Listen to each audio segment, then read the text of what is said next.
Right, so today is the winter solstice for us in the southern hemisphere, so I will be planting something weird for both the plantings today, actually. First up is the weirder. So this is Ginkgo biloba, which is, as far as trees go, the coelacanth. It doesn't really have any closer living relatives. Its closest known relative died out about 65 million years ago when a meteor hit the Earth and a bunch of dinosaurs died too.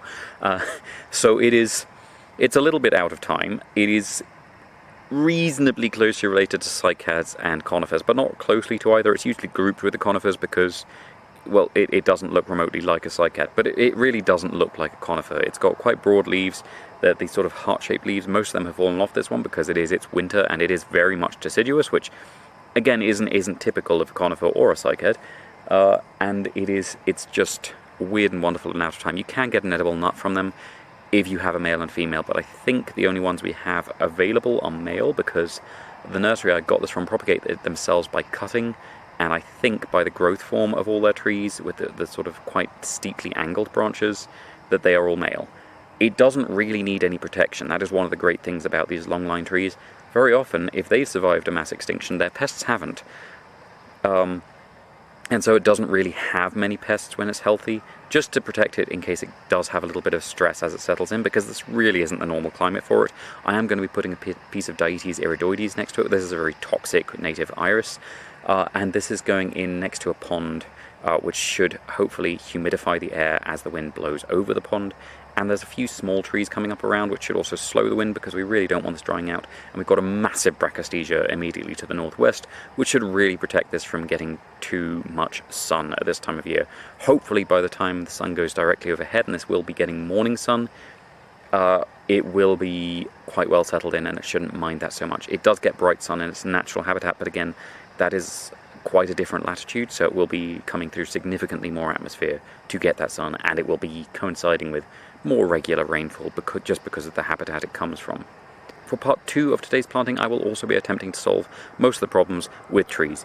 So this is one of the only trees in the family Oxalidaceae, which is the family of the wood sorrels, which are mostly tiny, often perennial, sometimes annual, little herbs, basically, little things you might use to make a sort of lemonade substitute if you were quite practical.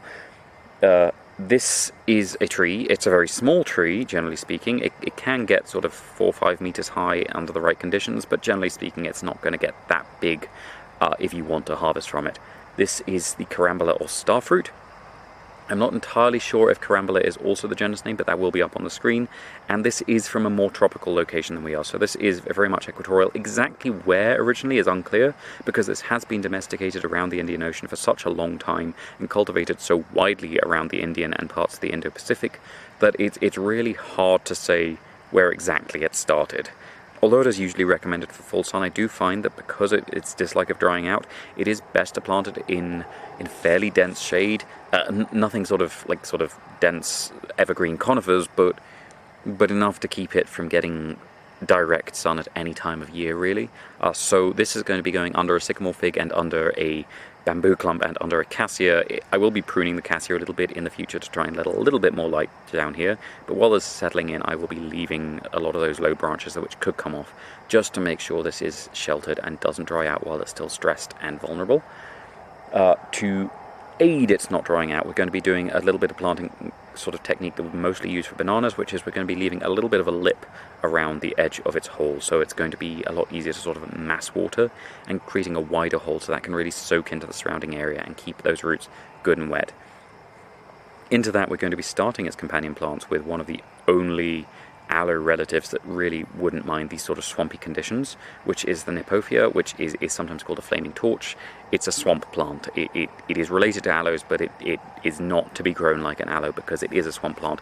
Well-drained swamps, the dambos, which are these wonderful sort of drainage wetlands we get here, but still, this is a plant that is happy with its base wet. We are also going to be putting in some pieces of the Dracaena reflexa, which is not because this needs a marker. This is a reasonably sized tree already. This is just because it really does want a thicket around it to keep that nice and moist and humid around it, so no matter how dry we get, it's going to be reasonably protected from that. And then because I did cut them the other day, and so they have healed over. I've got some pieces of the Euphorbia tithymaloides, the devil's backbone, which can go in around here as well. They don't mind a wet environment, they just don't want to go into it injured. And I am going to be putting them right on the edge because they probably don't want it as wet as I am going to keep this Carambola. Right, so that should be everything for tonight. Thank you very much for watching. I hope you enjoyed it, and if you didn't enjoy it, thank you for watching anyway. Please tune in again tomorrow. The day will be slightly longer, so there's a slightly better chance of me planting in daylight, but I'm really not going to be guaranteeing that at this stage.